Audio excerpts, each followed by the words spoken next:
Hello, friend, and welcome back to Writing While Distracted, the podcast for neurodiverse writers who are juggling creativity, life, and a whole lot of brain tabs open at once. I'm Brenda Murphy, your Neurospicy writing coach, and today we're talking about that oh my goodness moment when your work gets accepted. Yes, accepted. So after you've spilled glitter all over your kitchen and opened your beverage of choice and are dancing around your kitchen because you're happy and you should be, what comes next? Stay tuned as we discuss that today on the podcast. So this episode is about what to do right after your writing gets accepted. It's going to help you, I hope, to sort through your emotions.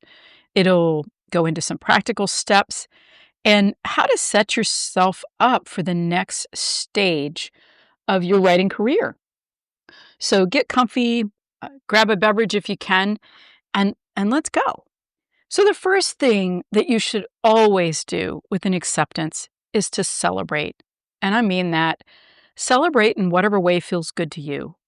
Have a beverage, splurge on your favorite meal, run around the house dancing with your cat or your dog or your significant other or whoever. You've worked really hard and you've earned the right to celebrate it.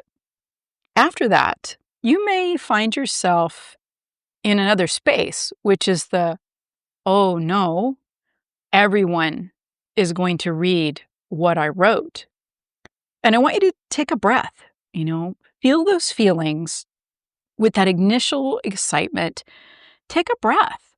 If you're someone who's been writing for a while, you probably have had a lot of rejections because that's part of being a writer. If you are submitting to agents and publishing houses and editors and contests, there are typically more rejections than acceptances. So celebrate and acknowledge that feeling of accomplishment. You did it. You did it. So lean into that and enjoy it. And take notice of those other feelings that pop up and all the questions. So one of the first things you should do is somewhere that you'll have it handy, either in a notebook or a document on your computer, write down all those questions that you have about what happens next. If your editor or publisher hasn't laid out the next steps for you in your acceptance letter, and it's okay, sometimes they don't. Sometimes they just say, we've accepted it and we're going to get a contract together and I'll be in touch. While you're waiting for them to get back to you with a contract, take your time and think about what questions you have about how things are going to proceed. List them out on paper. Find out if there are any deadlines already set so that you can plan your next steps. It gives you a handle on how to proceed as a professional, and that's what you want to be. You want to be a professional that people want to work with again, okay? This is like a tryout. Now, hopefully, you've chosen wisely and they've chosen wisely, and you're a good fit with this publisher and editor or agent. If you're not, there are ways to address that down the line. But in the beginning, you're in that honeymoon phase. Let's see how things go. But make yourself a list of things that you want to know. How do you get paid? You might not want to lead with that, but you do want to lead with questions about production, when deadlines are expected, what happens if there's a conflict between you and the editor, those kinds of things. Make that list. Don't fire off a big email just yet. I would suggest holding on to those questions. Once you get your contract and read every darn word of the contract, make sure someone else who also understands contracts reads every single darn word of that contract, because you don't want to get yourself locked into things that you can't undo later. I don't sign any contracts with right of first refusal. That is my choice. And what right of first refusal means that going forward, that publisher has first dibs on any drafts that you produce. I don't like the idea of being locked into one place, because what if I want to write something that's outside of that genre. I don't want to have to negotiate. Say if I've signed with a romance publisher and I want to write some really gut-ripping horror, I don't want to have to negotiate that or have them try and produce a horror book when they're really a romance company. So some publishers really lean into just one thing. So that may be something to think about. I'm not telling you what to do. I'm just telling you why I don't do that. And look for other things in your contract. How long is a contract for? Who is supposed to get copyright for your book? Who's supposed to register that? That will be individual by company. Some companies do it for the authors. Other companies expect the author to do it. Make sure you clarify that so that you know if you have to register your copyright on your own. A lot of small presses, they leave it up to the authors. But in all of that, make sure that you think it through. And again, don't fire off an email till after you get the contract, because some of your questions are going to be answered in the contract. And ones that aren't, you can, before you sign the contract, ask those questions. And be polite, be very straightforward in how you present your questions. There's nothing wrong with asking questions. If a publisher or editor or agent gets freaky or weird or rude or dismissive if you ask questions, this is a red flag. This is your work you're talking about. This is representation you're talking about. This is a professional relationship. And in a professional relationship, you should be able to ask questions without any kind of drama. There should be simple answers that come back to you. Or if they can't answer those questions, they could tell you, I can't answer that. Or they might be able to point you in the direction of someone else within the company who can. But do not sign any contract until your questions have been answered to your satisfaction. Don't just expect things will work out, because there are plenty of horror stories out there. You can go on Writer Beware and find out how those things didn't work out. And if you're not aware of it, Writer Beware is a website that keeps lists of publishers that you should avoid for various reasons. So that said, moving on. So we've talked about being a professional and having your questions. Now let's talk about the emotional side of it. For a lot of people, the second their work gets accepted, imposter syndrome kicks in big time. And they start to freak out and they think, oh my God, they made a mistake. It wasn't ready. There's too much I need to do. I want it back. I want the book back. I don't want to do this. And part of that is fear of, imposter syndrome is a lot of layers, but the biggest one is where you don't believe in your own abilities and you are afraid that you're going to be found out, you're going to be called a fraud, that you're really not that good. And with all of that, there's a creeping sense of, I don't deserve this.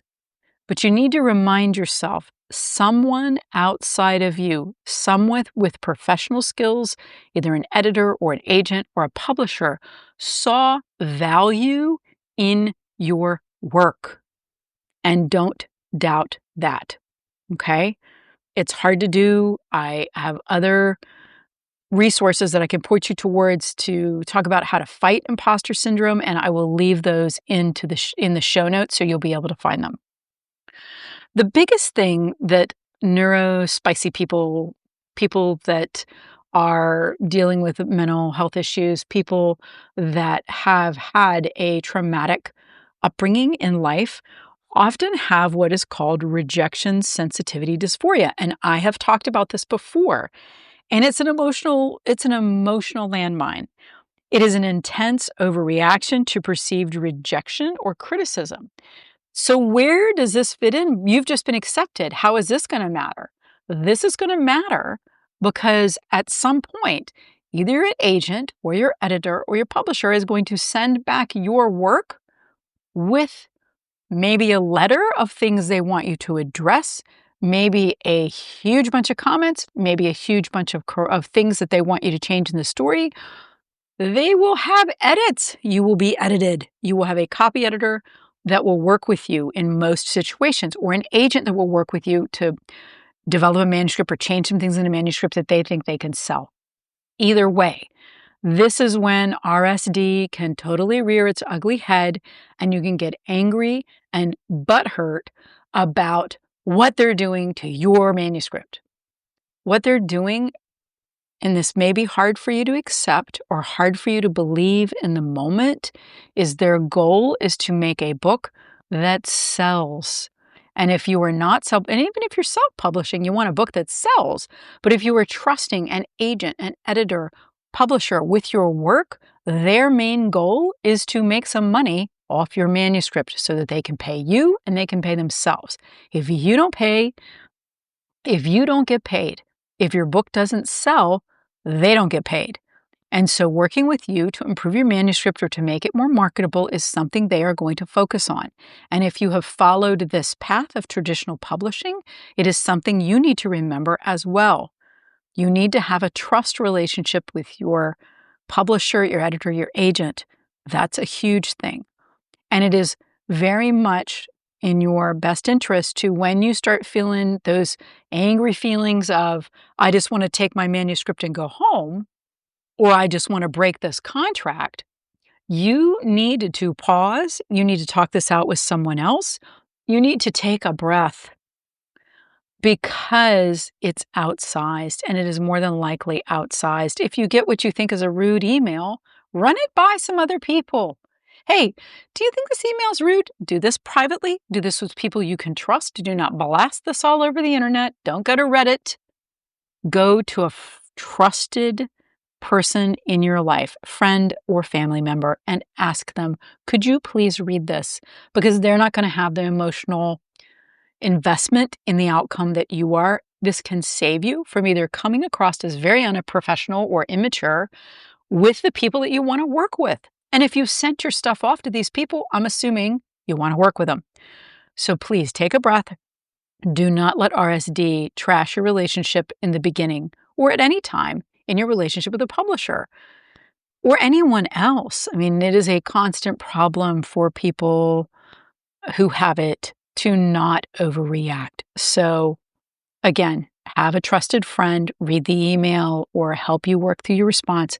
Calm down before you respond. Never, ever, ever fire off an email the second you get an email back from somebody if you're upset. That's the worst thing in the world you can do. They don't expect an instant response. Take a moment, take a break, take a walk, get a cup of tea or coffee or whatever beverage you want, talk to a trusted friend, and then reply if you're upset about something you get from your editor, agent, or publisher. What is the number one thing I want you to remember in all of this? Your worth is not at all measured by the money that you make on anything that you ever do. Okay? I want you to remember all the penniless people there have been in the world that have made great works of art and great works of literature. Your worth as a person is not equivocal to how well your book sells. Your worth as an artist is not equivocal. Your quality of your work is not equivocal to how well it sells. How well a book sells is dependent upon a huge number of variables: timing, economy, marketing, what's in fad at the time, what's popular at the time. So those things affect how your book is going to sell. So don't be sad if your very first book does not hit the bestseller list. If it does, I'm really proud of you and fantastic and way to go. But if it doesn't mean anything at all about you as a person or the quality of your work, because first books are often a hard sell. I mean, some people get a lot of press play, but the biggest thing a lot of people do is start building relationships so you can get the word out that you actually have a book coming out. So that leads into my next thing, which is some people, after they sign that contract, come down with a horrible case of writer's block. And I know you know people in your life that have had big success with their first book, and it is either years or months before they have another book out, or they don't ever write another book because they get so balled up and so blocked up and so worried about the book that is going to come out into the world, or once the book is out in the world, they never write another book. And I think that's really sad. So my way of helping you deal with this is never stop writing. The second you send that manuscript off, maybe take a day off to celebrate that you sent a manuscript off, but get back to work. And even while you're waiting for that manuscript to come back to you, once it's been accepted, you sign that contract, don't stop working. Keep writing. Keep writing, keep writing, keep writing. Number one bit of advice after signing a contract, Keep writing so you don't wind up with a huge ass case of writer's block. Now, if you have not, and most people don't, start a newsletter before their first contract. Some people do, and that's a great way to do it. But start your newsletter. If you're pinching pennies, and who isn't these days, try and find a free platform to start with. But start your newsletter. Start your newsletter. I'm going to recommend Newsletter Ninja because it is a great book. You can get it from the library. That's where I got my first copy. Or you can buy a copy. I will leave a link in the show notes for Newsletter Ninja. But I think it's one of the best books, even though it's a couple years old now, about how to start a newsletter and why you should. But the sooner you start it, the better it's going to be. It's your own little corner of the web and doesn't depend upon the vagaries of the algorithm showing your stuff to people. So just remember that part. So start your newsletter. That's the next thing you need to do. Then I want you to also, as you're going along, writing and doing your newsletter and coming to grips with the fact that you are going to be a published author with a capital P, as they used to say. I mean, you're always a writer, but being an author, being published is something that's special, whether you're self-publishing or you're traditionally published. And this is really geared towards traditionally published people. But if you are self-published, that's a thing too. While you're working through that, keep writing, get your newsletter going, and start thinking about marketing. Where I find the easiest way to do this, and I like to use pull quotes for marketing. When I get my copy, my final copy of my manuscript, which is my proof copy, when you get that back, as you are reading through your proof copy, and when you get your manuscripts back with comments and that you're supposed to copy edit or you're supposed to proofread every single word, okay? That's your reputation that's going out. I know they have editors that do that stuff, but you need to read it too, because editors miss things. We all miss things. The more eyes on a piece of work, the better it's going to be. So as you're going through in your proof copy, send yourself, mark out, make notes, pick out those pull quotes or little snippets of scenes that will make for good marketing copy and will also enable you to kind of push your idea of this book, make a brand. You know, you are your brand. Think about what your brand is, what you want it to be, what this book is about. Pull out tropes. Pull out things that make it and set it apart from other books, things that make it unique. And doing it during your proof copy helps you to see it through maybe a potential purchaser's eyes. So while you're doing that, be thinking about marketing. How are you going to market this book? Once you have a date that is going to be published, work backwards from that date to do your marketing. This podcast is not about marketing. There are a lot of good marketing podcasts out there. I will link to a couple that I like in the show notes. So again, you can check those out if you're at the stage where you're looking to improve your book marketing, and I will link those in the show notes. While you're waiting and while you're trying to build up some enthusiasm for your book, you may want to start publishing little snippets here and there. I hope while you were working on the book that you are participating in Work in Progress Wednesdays, which are on many of the social media platforms, a way to include snippets of your book to drive some enthusiasm, get people excited. And when I say snippets, I see people post like 1,000 words. I'm going to suggest and submit that you should keep it to somewhere between a couple of hundred and 500 being the max. Okay? If you can, just little snippets of your work. You don't want to give everything away, but you do want to be enticing, and that's a fine line to walk. But it's really fun if you can find groups that read the kind of books that you're writing. So again, find readers groups or readers and writers groups where they allow you to publish your Work in Progress Wednesday. If you have a newsletter, that's another great thing to put in your news. People's like, what do I put in my newsletter? Put in snippets of your work. People want to know. They signed up for your newsletter because they're excited about you, they're excited about your work, and they want to find out more. So always remember that. So put in snippets of your work. People like that. I like that. Don't you like that? If you're signed up for an author's newsletter, when they give you a little sneak peek that they're not putting anywhere else. And a lot of times I put stuff in my newsletter that I don't put out online. It's a privilege for the people in my newsletter. That's one of their privileges. They get to read stuff that people out on social media don't get to read. So keep special things for your newsletter subscribers and pull those snippets out, work in public. Now, if you're one of those people where that would make you really anxious, don't do it. As with anything else that I offer in this podcast, please take what works for you and let the rest of it go. My advice isn't for everybody, but I hope it's for enough people that it will help some people. And that's really the big part of it. The wrap up for all of this is you did it. Take a breath, celebrate, think about some of the things that I've talked about, because it really can be nerve-wracking with the idea that the world is going to read your words and people will review you, and you may get some negative reviews. You will get negative reviews. You'll get positive reviews. There may be some people in your life that are unhappy that you wrote what you did. I don't know, some people write under a pseudonym for that reason. I write under my real name because it's so much like John Smith, it'd be hard to find me anyway. However, I've never hide the fact that I do write what I write. I write spicy books. I write sapphic books. I write which is not for everybody. And that's okay. And there are people that criticize me for it, and there are people that are very happy about it. So again, you're going to get positive and negative reviews. Start thinking about a plan to handle reviews. Are you going to read them yourself, which is not something I recommend at first? Are you going to have a trusted friend read them? If you have an agent, could you have an agent? Could they do that for you? Could you have just someone that you trust to not send you stuff that will derail you? When I first started writing, I had a pretty harsh review of my second Rowan House book, Both Ends of the Whip.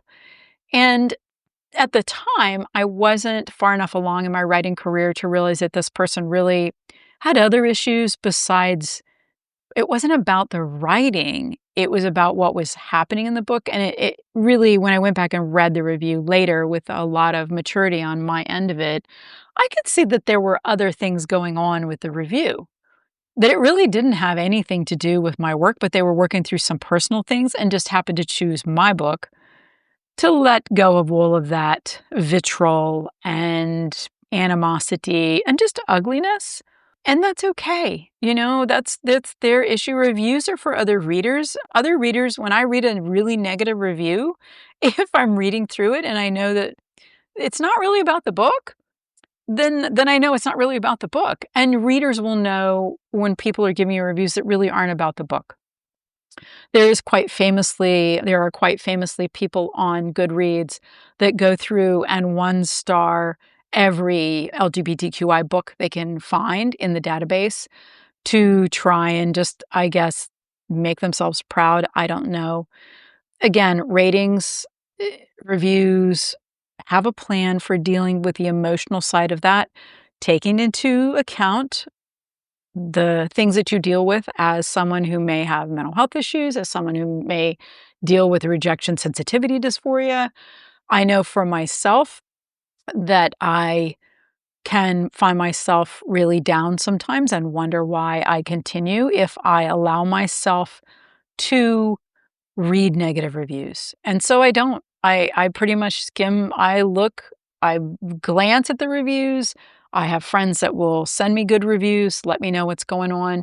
And I find that as a way to protect myself from those people that really aren't talking about the book. Now, the best 2-star review I ever got was "This book has too much sex," which probably sold me more books than any other review I've ever had in my life, even if it was only 2 stars. And that kind of makes me laugh because the person had gotten that book as an art copy, and it very clearly stated on the art copy that it was erotica, not just an average book. And so I'm not sure what kind of erotica they read, that there's too much sex in the book, but whatever. That was their opinion. And again, I think it was one of the funniest reviews I've ever gotten, and I was able to laugh at it at the time. But when I first saw the 2 stars, my stomach was like, what? And it seized up, and then it was like, oh, okay. I get it. I get it now. So that's my little tale of caution around reviews. And to finish up, if you're one of those people that is listening to this because you have gotten accepted and you're wondering what to do next, congratulations from me. and keep writing. And for everyone else who's out there, keep working, keep pushing, keep on keeping on. That is the only way we get through any of this.